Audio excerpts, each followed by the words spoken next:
Ilang sandali pa ay parang kidlat na lumiwanag ang buong paligid dahil natanggal ang bubong ng sasakyan ni Krisa kung saan inatanaw niya ang maliwanag na langit. Sa sobrang bilis ng mga pangyayari, hindi na niya nagawa pang makapag-react ng tama. Mabilis niyang tinanggal ang suot niyang seatbelt. Gusto niyang makaalis sa loob ng sasakyan. Yun ang tanging nasa isip niya dahil natatakot siya na baka yun na naman ang sunod na liparin. Nagawa ni Krisa sa sobrang pagkataranta. Ngunit isang malakas na shockwave ang dumating na siyang nagpabagsak sa kanyang katawan at nagpasandal sa malapit na pader ang likod niya. Sa sandaling iyon ay tila nabali ang kanyang balakhang sa lakas ng kanyang pagkakabagsak. Hindi na niya napigilan ang buong sistema na balutin ng matinding takot. Hindi para sa kanyang sarili kundi para sa kanyang anak na nasa kanyang sinapupunan. Nakulang pa sa buwan. Wala sa sarili niyang niyakap ang kanyang tiyan na biglang nanigas gamit ang kanyang dalawang kamay upang protektahan nito ang bata. Ang malakas na impact noon ang nagpahilo kay Krisa.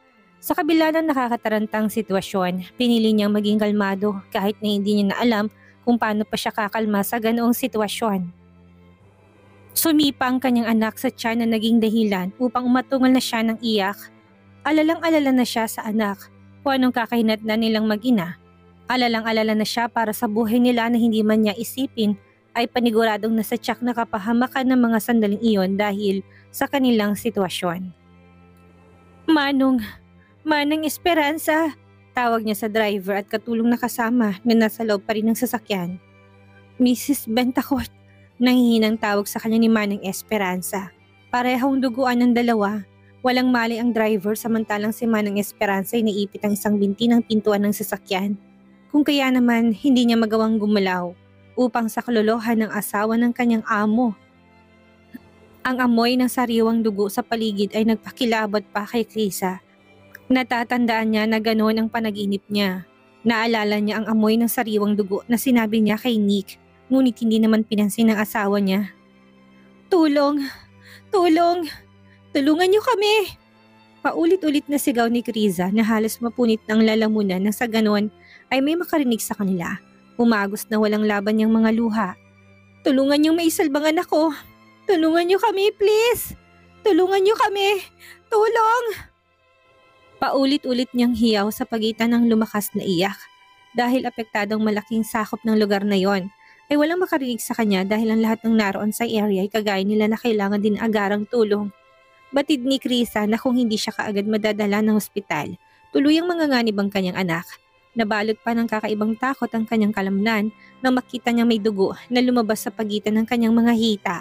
Walang eksaktong salita upang ipaliwanag ang sakit na dala noon. Mabuti na lang at hindi niya tinanggal sa kanyang katawan ng sling bag niya kung nasaan ang kanyang cellphone. Kailangan niyang tawagan ng asawa. Naisip niya na marahil hindi pa ito nakakasakay ng eroplano dahil halos nakalis pa lang ng mga ang airport. Baka nasa immigration pa lang ito at nakapag tinawagan niya ay agad siyang pupuntahan upang sa kaluluhan. Yun na lang ang iniisip niya upang labanan ng walang katumbas sa sakit na kanyang pinagdadaanan. Sa nangangatal na kamay at namamanhid na buong katawan, pilit niyang tinawagan ng asawa. Umaasa na oras na malaman itong sitwasyon nila. Lili pa rin ni Nick ang daan kung nasan silang mag-ina. Please, Nick, sagutin mong tawag ko. Iligtas mo kami ni Nick sa... Balot na luhang samon niya nang makailang beses na mabitawan ang kanyang cellphone.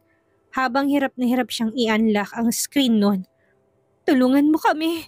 Patuloy ang paglalandas ng kanyang mga luha habang hawak ng isang kamay niya ang tiyan na mas lalo pang nanigas at nagbigay sa kanya ng sobrang sakit ng pakiramdam na para bang hindi niya nakaya pa. Nang mahanap niya ang number ng asawa na nasa emergency contact ay mabilis niyang pinindot ang call button noon. Pinalis niya sa suot na manggas na kanyang damit ang kanyang mukha upang maging malinaw ang paningin niya. Sorry, the number you have dialed is out of coverage area. Please try again later. Parang nag-shutdown ang buong sistema ni Krisa. Hindi na niya alam kung anong gagawin dahil sa ilang beses sa pagtawag niya sa number ng asawa, wala pa ring signal yon. Naka-turn off pa rin ang kanyang cellphone. Malamang ay nakasakay na ito ng eroplano o malamang ay sanay na itong pinapatay ang cellphone tuwing umaalis ng bansa. Lingid sa kaalaman ni Krisa na sa pagmamadali ni Nick ay nakalimutan niyang i-charge iyon. Nalaman na lang iyon ng abogado ng pag-upo niya ng immigration at kinuha ang cellphone upang tawagan sana kaagad ang kanyang asawa. Mabuti na lang at may dala siyang power bank. Sinaksak niya lang iyon doon, hindi na pinilit na buhayin at ibinalik sa loob ng kanyang bag. Magiging ayos lang ang mag-ina ko. 3 araw lang kaming magkakahiwalay. Parang dinudurog ang puso at pagkatao na tinigilan ni Krisa na kontakin ang kanyang asawa at lumipat siya sa pangalawang emergency contact number na nakasave sa kanya nang walang iba kundi ang kanyang tiyuhin. Gusto niyang makaligtas sa kahit na anong paraan. Gusto niyang maisalba ang buhay na bunga ng pagmamahala nila ni Nick. Wala nang ibang mahalaga pa sa kanya ng mga sandaling iyon kung hindi ang buhay ng kanyang anak. Kahit hindi na siya, kahit ang anak na lang nila, walang patid na bumuhos ang kanyang mga luha nang magring ang number ng kanyang tiyuhin. Nasa mga sandaling iyon ay kasalukuyang nasa meeting at walang alam sa nangyari sa pamangkin. Tito, sa hinang-hina at nanginginig na boses ay sambit ni Krisa pagkasagot pa lang ng kanyang tawag. Krisa, napatawag ka iha. Hindi agad na ulinagan ni Gaston ng garalgal at nangihinang tinig ng pamangkin. Saglit lang siyang nag-excuse ngunit hindi na tumayo ng upuan dahil alam niyang importante yon. Pagdating sa kanyang pamilya ay lagi siyang alerto. Walang importanteng meeting sa kanya. Sasagutin niya ang tawag unless sa kung sino-sino lang nakakilala. Tito, tulungan mo ko. Iligtas mo anak ko, Tito. Please. Tulungan mo kami, please. Palahaw na ni Krisa ng iyak na para bang nakahanap siya ng karampot na pag-asa sa boses ng kanyang tiyuin. Tulungan mo kami, Tito. Mabilis na napatayo si Gaston na kaagad na nataranta sa boses ng pamangkin na noon lang niya napansin na umiiyak. Nanuyo na ang lalamunan niya kung ano-ano ng mga negatibong pangyayari ang sunod-sunod na naglaro sa isipan. Ganun pa man ay pinilit niyang maging kalmado. Kung matataranta siya, hindi niya malalaman ang tunay na sitwasyon. Anong nangyari? Are you in danger? Sabihin mo, iha. Hinga ng malalim bago mo sabihin sa akin ang nangyari. Blurred ng paningin ni Krisa ng mga sandaling yon. Hinang-hina na rin siya. Gahibla na lang ang lakas niyang natitira sa kanyang katawan. Hindi niya alam kung sa pagsara ng kanyang mga mata ay magagawa niya pang magising. Unti-unti na siya nabibingi. Ang pakiramdam niya ay parang kandilang unti-unting nauupos at nauubos. May pagsabog, Tito. Sumabog. Nahagip kami ng pagsabog. Pagkasabi na nabitawan na ni Krisa ang cellphone at tuluyan na siyang tinakasan ng malay tao at tumandusay habang hawak ang tiyan niya. Hello? Krisa? Nandyan ka pa ba? Hello? Bagamat natataranta ay kalmadong tinawag ni Gaston ng kanyang secretary at agad na inutusan na alamin kung ano nangyayari sa pamangkin niya. Hindi mapalagay ang isipan niya na ganun na lang ang sinabi sa tawag nito. Idagdag pa na biglang naputol ang kanilang linya. Kunutang noon na ilang beses niya pang tinawagan ang number ni Krisa, ngunit ring lang yun ang ring. Hindi nawala ang composure ng gobernador sa harap ng kanyang mga nasasakupan. Kahit pa parang sa mga sandaling iyon ay gusto na niyang lumipad patungo kung nasaan ang kanyang pamangkin. Kung saan-saan na tumatakbong isipan niya pero pinili niya pa rin na maging kalmadong itsura. I apologize. Mukhang may emergency lang sa isa sa mga pamangkin ko. Aniyan na tinanguan lang ng mga kausap. Samantalang nagdatingan na ang mga rescuers at dahil nasa bungad si Krisa, nang pinangyarihan ay sila ang unang natagpuan ng mga to at mabilis na isinugot sa pinakamalapit na ospital. Sinimulan na ring tawagan ng mga rescuers ang mga relative ng mga biktima ng malakas na pagsabog. Nagkukumahog na unang dumating ang pamilya ni Nick. Gulantang na gulantang sa nangyari dahil nang umagang iyon ay kausapan nila ang manugang. Hindi na nila namalayan ang gagawin. Ilang beses na nahimatay si Mrs. Bentacourt sa sobrang pag-aalala kay Krisa. Sinubukan din nila na tawagan si Nick ngunit ni isa'y walang makakonect ng tawag sa kanila. Bagay na mas lalo nagpainit ng bunbunan ng kanilang padre di pamilya na walang alam sa planong pag-alis ng bansa ng kanilang anak na abogado. Nagpaalam ba sa'yo ang magaling mong anak na aalis ng bansa? Si Mr. Bentacourt na hindi na mapigilan ng sarili, nilabas ang galit sa mga nangyayari. Kaharap niya si Mrs. Bentacourt at si Natty na may alam na pag-alis ni Nick. Gilier, wala namang may gusto sa mga nangyari. Bakit mo pinayagan? Hindi ka nag-iisip. Nandiyan na naman siya sa desisyon niyang yan. Alam niyang buntis ang asawa niya, iiwan pa niya. At bakit pa siya nagpahatid sa airport? Hindi niya kayang umalis nang walang maghahatid. Habol na ng hininga nitong sobrang stress na stress sa mga nangyayari. Nakailang hilamos na ito ng muka. Ang bobo niya talaga. Kung hindi siya nagpahatid, wala sa pinangyarihan ng pagsabog ang mag-ina niya. Tapos kapag may masamang nangyari sa asawa niya, anong gagawin niya? Iiyak siya? Magsisisi? May ibabalik niya ba sa lahat ang dati? Dad, hindi naman ginusto ni Kuya Nick. Huwag mo nang ipagtanggol yung kapatid mong bobo nati. Nanginginig ang laman ko sa kanya. Ginusto niya. Ilang buwan na lang ang aanak ng asawa niya tapos iiwanan pa niya? Magsasalba siya ng buhay ng iba tapos ang buhay na mag-ina niya nasa peligro. Anong klase siyang magiging ama? Ilalabas ng panganay niya tapos bibigyan na naman niya ng stress ang asawa? Nasaan na naman ang utak niya? Hindi na naman niya ginagamit ng maayos. Makita ko lang siya, ako mismong babanga sa mukha niya para malaman niya kung paano maging mabuting asawa. Nakapamewang na doon si Mr. Bentacourt na nag-uumapaw pa rin ng galit sa kanyang anak. Gilier, tama naman si Nati, hindi mo pwedeng sisihin si Nick. Wala namang may gusto. Isa ka pa. Alam mo namang hindi na dapat iniwan ang mga ganyang buwan na buntis. Hinayaan mo ang anak mong gawin ang gusto niya. Paniguradong hindi yan pinayagan ni Krisa, pero nagpumilit pa rin siyang umalis. Kahit kailan napaka-stupid din yung anak mo. Kailan ba siya magtitino? Ang dami nang naging problema, hindi pa tumino. Ginulo na naman ni Mr. Bentacourt ang kanyang ulo. Problemadong naglakad-lakad na sa harapan ng kanyang mag-ina. Akala niya tapos na ang problema nila. Heto at gumawa na naman ng panibagong anak niyang magaling na mas piniling unahin ng trabaho at tumulong sa ibang tao kumpara sa panatilihing palaging ligtas ang kanyang mag-ina. Anong gusto mong gawin, Gilier? Sisihin si Nick? Siya bang dahilan ng pagsabog? Ang bilis mo siyang husgahan.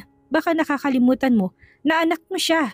Sa halip na ganyan ka, bakit hindi tayo umisip na lang ng ibang paraan para maayos ng lahat? Magulang tayo. Hindi natin siya pwedeng sisihin. Sa tingin mo, anong magiging reaksyon niya? Kasalanan niya, ano man itong nangyari kaya pagdurusahan niya? Sawang-sawa na ako sa kapalpakan ng anak mo. Ilang sandali lumapit ang sekretary ni Gaston sa kanya upang sabihin ang resulta ng research na ginawa niya. Governor Barcelo, may naganap na pagsabog ng gas station malapit sa airport kung saan nakalulan sa sakyan ni Mrs. Bentacourt. Lahat ng kalsada nakablock. Ayon sa balita ay malawak ang sakop nun at marami ang nadamay. Sa ngayon may mga rescuers na doon at karamihan sa mga biktima ay nadala na sa malapit na hospital.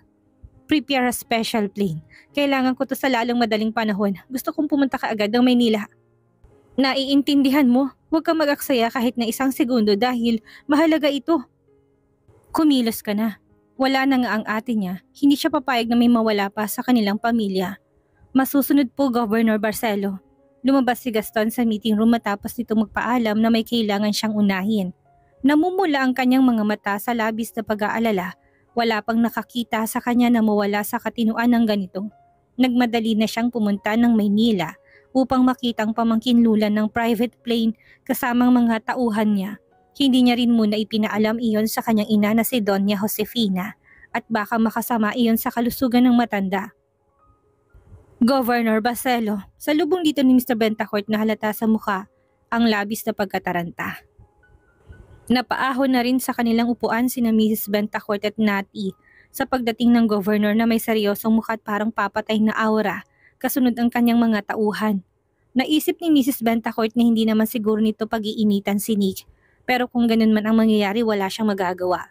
Pero magpapaliwanag pa rin sila. Nasa harapan na sila ng delivery room ng hospital. Doon dinala ang grupo nila ng mga tauhan ni Mr. Bentacourt na sumunod sa kanila sa labas ng hospital. Hindi nakaligtas sa paningin ni Gaston ng hindi magkamayaw ng mga doktor at nurse na ang laman ng usapan ay ang kasalukuyang sitwasyon ng pamangkin niyang si Krisa. Kamusta na si Krisa? Yun ang kanyang unang tanong na nakatingin lang kay Mr. Bentacourt. 7 buwan pa lang ang sanggol sa kanyang sinapupunan. Premature pa kung pipilitin yung ilabas. Ayon sa doktor ay imposible raw ang normal delivery. Ang suggestion na meron lang sila ay ang biyakin ng tiyan ni Krisa. Napasinghap si Gaston sa narinig. Wala sa sarili na napahawak sa kanyang noo. Hindi na muling dinugtungan ni Mr. Bentacourt ang kanyang litanya at sinabi nilang nakausapin niya ng personalang doktor ni Krisa. Agad namang tumalima si Gaston doon na nilagpasan ng pamilya nila. Lumapit na sa doktor ni Krisa. Nagpakilala siyang tiyuhin nito na noong una ang bungakala ng doktor ay siyang asawa ng kanilang pasyente doon. Depende pa sa swerte kung may ipapanganak pa ang bata ng maayos ang lagay, Governor Barcelo. Gusto ko lang pong ipabatid sa inyo na hindi maganda ang kondisyon ngayon ng bata. Kung sakali mang may panganak nga siya, mababa ang nakikita namin survival rate niya. Gayun din ang ina na sa mga sandaling ito ay ang masasabi namin ay nasa bingit ng kapahamakan. Kailangan nyo na pong mag-decide agad kung ano ang makakabuting gawin sa mag-ina. Puno ng kahulugan ang mga salita ng doktor na ang dating sa gobernador ay para bang sinasabi nito kung wala lang ang baby sa katawan ng pamangkin niya, hindi siya gaanong mahihirapan sa kanyang sitwasyon. Hindi niya maatim na isipin na kailangan nilang mamili sa dalawa. Wala sila sa tamang posisyon upang gawin ang bagay na yon. Ilang minutong natulala si Gaston sa sinabi ng doktor. Hindi niya namalayan na nakalapit na ang mag-asawang Bentacourt. Sinabi na rin iyon sa kanila ng doktor kanina at hindi sila makapag-decide. Ilang beses nilang pinag-iisipan ang gagawin at ngayon na naroon ng tiyuhin nito, iniisip na sila na siya ang mag-decide. Kung anong nagiging desisyon nito, yun na lang din ang kanila. Nasaan ang asawa ng pamangkin ko? Malamig ang tono ng boses nito. Alam na mag-asawa kung nasa ng anak na kanina pa rin nila tinatawagan, pero oras na malaman ng tiyuhin ng asawa ni Nick, malamang ay malaking gulo yon. Idagdag pa ang life-threatening na sitwasyon ng mag-ina ng kanilang anak. Malamang ay nasa biyahe pa ito ng mga sandaling iyon kung kaya naman hindi nila matawagan. Wala rin naman silang ibang kontak na maaring tawagan. Hindi rin intensyon ng mag-asawa na pagtakpan sa kanya si Nick kung nasaan. Kasalukuyang nasa ospital at nanganganib ang buhay ng asawa niya. Bakit wala siya dito? Umiigting ang pangangtanong pa ni Gaston na hindi na mapigilang ikuyom ang kanyang kamao. Malamang mas magagalit pa ito oras na malaman itong inihatid ni Chris ang asawa sa airport kung kaya siyang nasa lugar. Pasensya na Mr. and Mrs. Bentacourt pero pwede niyo bang sagutin ang tanong ko? Nasaan ngayon ang tarantadong asawa ng pamangkin ko? Sigaw na nito habang nangangalit ng kanyang mga ngipin. Sa lahat ng tao, ito dapat ang naunang dumalo dito. Governor Barcelo, inuna naman ba niya ang trabaho? Tagumanak ng asawa niya, yun pa rin ba ang laman ng isip niya? Anong klase siyang asawa? Bakit hindi niya magawang alagaan ng mabuting pamangkin ko? Akala ko ba mahal niya? Sa kabilang banda hindi na nakatiis na sumabat si Nati. Hindi niya na gusto na sigaw-sigawan ni Gaston ng mga magulang niya. Hindi porket gustong-gusto niya ang lalaking ito ay hahayaan na lang niya na ganunin ang pamilya niya. Napakababa ng tingin nito sa pamilya niya. Wala namang dapat nasisihin. Walang kapangyarihan ng kapatid niya para mapigilan ang nangyaring pagsabog. Naiintindihan niya ang galit nito pero sumusobra ng gobernador. Mawalang galang na Mr. Gaston Barcelo. Hindi mo kailangan sigawan ang mga magulang ko. Kami bang nagpasabog para mapunta sa sitwasyong ito ang pamangkin mo? Kung makapagsalita ka parang alam mong lahat. Tikom pa rin ang bibig na naburong mga mata ni Gaston kay Nati. Ilang sandaling naglaban ang kanilang mga mata. Manahimik ka. Hindi dad, masyadong mababanting sa atin ng lalaking ito eh. Oo, sige na. Kasalanan na ng kapatid kung bakit nagkaganyan ng pamangkin mo. Mapilit din naman kasing sumama siya sa airport. Alam naman niyang buntis. Natalia, sigaw na ni Mrs. Bentacourt na hinila ng anak palayo doon. Airport, Mr. Bentacourt. Ibig sabihin wala sa bansa ang asawa ng pamangkin ko at hindi niya alam na paano niya malalaman kung hindi rin namin siya makontak? Muling sabad ni Nati na masama pa rin ang tingin kay Gaston. Mahal namin ang pamangkin mo, hindi namin siya minamaltrato kung yun ang iniisip mo. Governor, hindi siya pinansin ni Gaston na ang mga matay na sa kay Mr. Bentacourt pa rin. Naghihintay ng sagot sa tanong. Pasensya na Governor Barcelo, wala rin akong alam na paalis ang panganay ko ng bansa. Wala namang may gustong mangyari sa lahat ng ito at sigurado akong kapag nakarating ito sa kaalaman ni Nick, babalik yun agad kaagad ng bansa. Marami pa sanang gusto sabihin si Gaston ngunit pinigilan niya sarili. Hindi niya naman sinisisi ang pamilya ng asawa ng pamangkin niya. Nagtatanong lang naman siya kung nasaan ang asawa. Yung lakas ng boses niya ay bugso lang ng galit pero alam niya sa kanyang sarili na hindi niya minawalang galang. Ang mga Bentacourt dito, kagaya na lang ng binibintang ng bunsong anak nito. Ganun pa man hindi niya kailangan ipaliwanag ang sarili para maintindihan siya. Tinalikuran niya sila at humakbang na papasok sa loob ng delivery room. Sinubukan siyang sawayin ng mga nurse na naroon ngunit wala silang nagawa. Kailangan niyang makita si Criza. Kailangan siya ngayon ng pamangkin. Kailangan ni Criza ang kanyang tiyuhin sa kanyang tabi na dapat ay ang asawang gagawa. Mabilis na napaiwas ng mga mata si Gaston na makita niyang ilang galos ng pamangkin sa maputlang mukha. Marahan niyang hinaplos ang ulo nito. Awang-awa sa kalagayan. Parang nilalamukos ang kanyang puso sa tanawin. Iha, marahan niyang haplos sa kanyang ulo kahit na alam niyang wala itong mali at hindi siya maririnig. Narito na ang tito. Huwag ka mag-alala. Isi-save kita. Hindi kita pababayaan. Hindi ko hayaang may mangyari sa'yo. Nagising si Krisa na nakahiga na sa delivery bed. Hilong-hilo, hindi malaman kung kaya niya pa bang tagalan ng sakit na unti-unti parang pinapatay ang kanyang katawan. Basang-basa ang damit niya ng pawis. Pakiramdam niya ng mga sandaling iyon ay para siyang isda na inalis sa tubig. Humikbi si Krisa. Nangilid ng luha sa mga mata niya nang maaninag ang bulto ng kanyang tiyuhin. Nakasama niya sa loob ng hindi pamilyar na silid na yon. Tito, walang lakas na tawag niya dito na para bang ito na ang tanging karamay niya ng mga sandaling iyon. Shh! Kaya mo yan, Iha. Kaya mo. Narito lang ako sa tabi mo. Hindi kita iiwan. Dito lang ako, Tugon ni Gaston na pinipilit na huwag magpakita ng kahinaan at luha sa kanyang muka. Kailangan niya maging matatag. Nagawa niyang pigilan ang emosyon. Bahagya siyang lumuhod upang maging magka-level ang kanilang muka ng pamangkin. Hindi niya ililihim sa kanyang tunay na sitwasyon. Dahil wala ang asawa nito, si Chris ang siyang papipiliin niya kung anong dapat nilang gawin. Sinabi niya dito ang totoong sitwasyon nilang mag-ina. Matapos na marinig iyon ay napatitig na si Krisa sa maliwanag na ilaw. Wala sa sariling hinaplos niyang kanyang tiyan habang namamasana naman ang luha ng kanyang mga mata.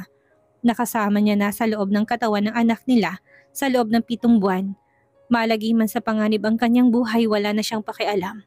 Hindi siya magiging makasarili. Gusto niyang makita ang bunga ng kanilang pagmamahalang mag-asawa. Gusto niyang mayakap ito sa kanyang mga bisig. Gusto niya makita ang reaksyon ni Nick pag uwi nito habang nakatitig sa mukha ng kanilang anak. Delikado man yon, handa siyang sumugal, handa siyang makipagsapalaran, handa siyang itaya ang kanyang buhay. Gusto ko siyang mabuhay, Tito. Gusto ko siyang iluwan. Biyakin man ang buong katawan ko, ipapanganak ko siya. Hindi ko siya pipiliing mawala kahit alam kong maaaring itong maging kapalit ay ang buhay ko. Yun ang choice na pinili ko, Tito. Hilam sa luhang sambit ni Krisa na puno ng pakiusap sa tiyuhin niya.